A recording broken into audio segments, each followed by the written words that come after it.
Do people sleep while you are giving a presentation?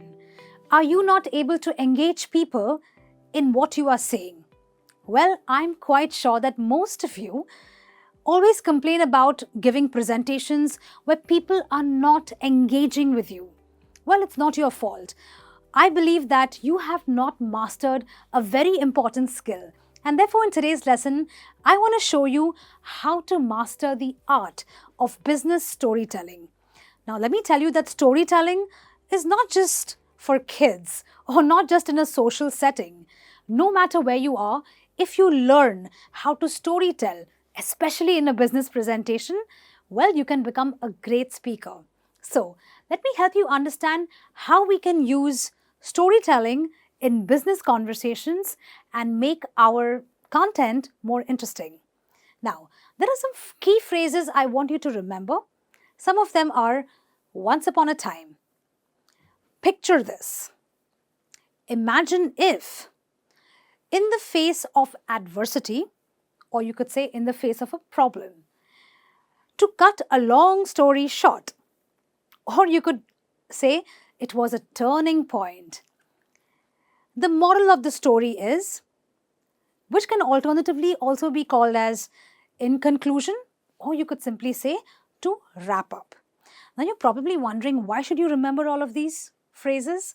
Well, you need to remember these phrases because these phrases are going to be used while you are telling your story in the context of a business presentation, thereby making your presentation more interesting, more engaging, and more relatable to the people who are listening to you. So now I'm going to take all these key phrases and build a great business story for you. But before I do that, let me share something very interesting for you. If you want to become good at English and reach the C1 level of English, well, I've got something which is called the English Fluency course. Now, this is a very specially, smartly designed English Fluency course for you because it teaches you to speak English naturally. And as the name suggests, if anything teaches you to speak English naturally, it basically means that you can speak English like a natural speaker. You have the best phrases that set you apart as a good speaker because now you are no longer speaking textbookish English. In fact, you are using English which native English speakers use.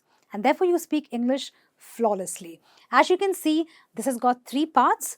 Part 1 and Part 2 curated by Christine and Niharika, and Part 3 curated personally by myself. This course is available on all devices, but I want you to explore more about it. So why don't you click on the link in the description of this video to know more about this course and how you can access this course to your advantage. All right, use the course and get to the C1 level. In the meantime, I'm going to go back to storytelling in business presentations. So let's get on to using those key phrases in our story. So here goes our story. Once upon a time.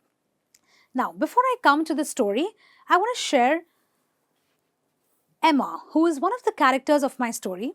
Now, I'm going to talk about Emma because through her story, we can build a certain idea of the business concept I'm trying to explain to you. So, Emma, as you can see, she is a baker. Okay, she bakes bread, she probably bakes cakes.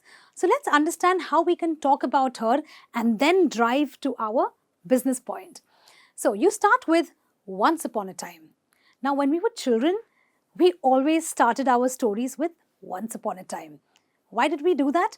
Because the very phrase makes people alert. It makes people listen up. Their ears perk up to know what's going to come next. So start your phrase or start your story with once upon a time. Once upon a time, in a small town was a determined, an ambitious young woman named Emma. Okay, she's Emma. She's very determined, which means she wanted to meet her goals anyhow. She had a dream to start her own bakery and share her passion for baking with the world. Now, we've used the word passion because in business, whatever you do must have a lot of passion. We could have simply said shared her skills or shared her knowledge. But passion takes your story to a whole different level. Now, Emma faced numerous challenges along her journey, but she never gave up. Now, I'm sure when you're explaining business concepts, there are going to be numerous challenges at your workplace with relation to product, people, services. So, this story helps you make a parallel between what is happening with Emma and her life and what's happening in your current business scenario. Okay, let's learn some more phrases. After giving or establishing this background about Emma, what happens then? Well, picture this. Now, here you want your audience or the people who are listening to you to literally step into Emma's shoes because you want them to feel what she has gone through in order to drive your point, in order to make your point clear. So, you will say, picture this. Emma started her business with a tiny kitchen and a limited budget.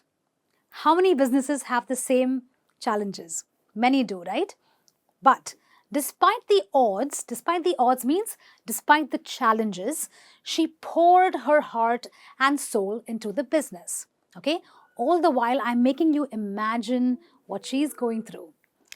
And then I say, imagine if. Okay? I want you to really think about what could be possible given a certain situation. So, imagine if she had let her doubts and fears hold her back.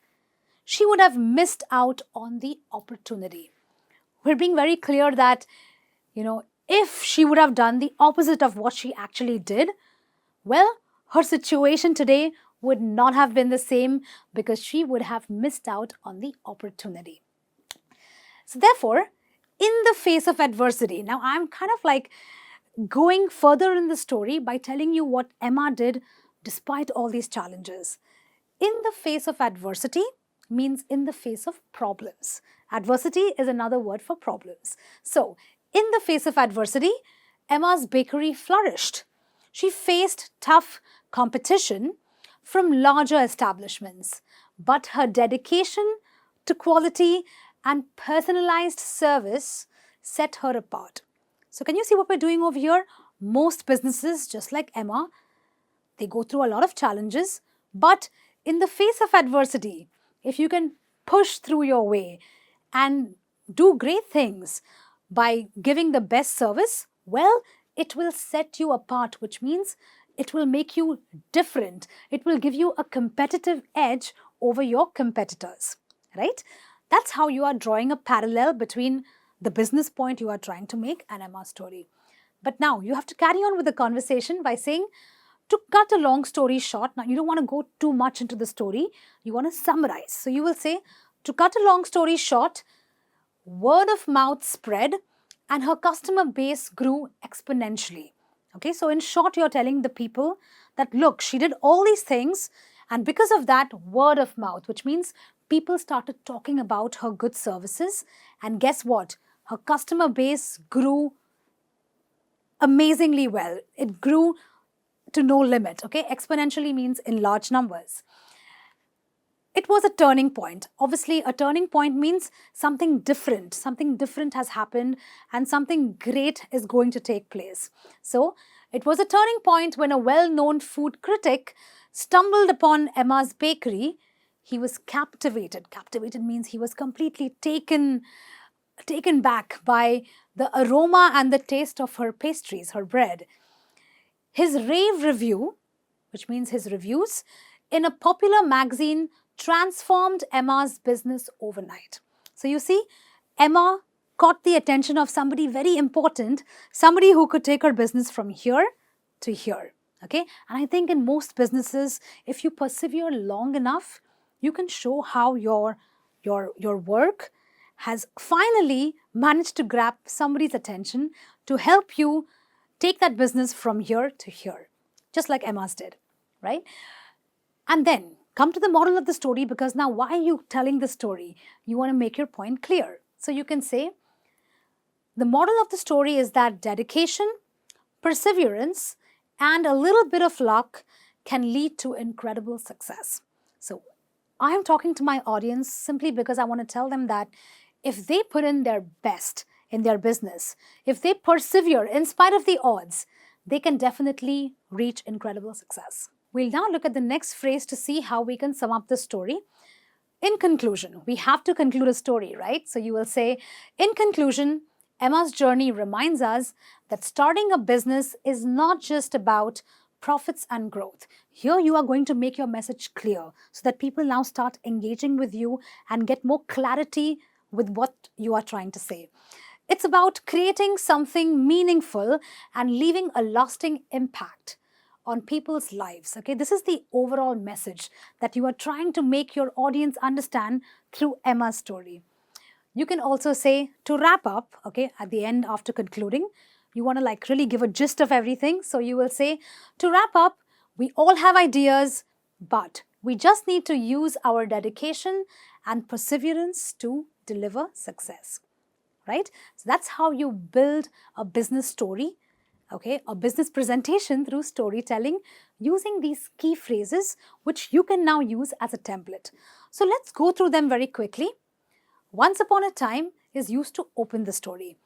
Picture this or imagine if is used to compel people to start imagining or thinking about how a situation started so that they can follow through and engage with you through the remainder of the story. In the face of adversity is a way of, bringing about a certain challenge, because every story comes with challenges. I think challenges also make the story interesting.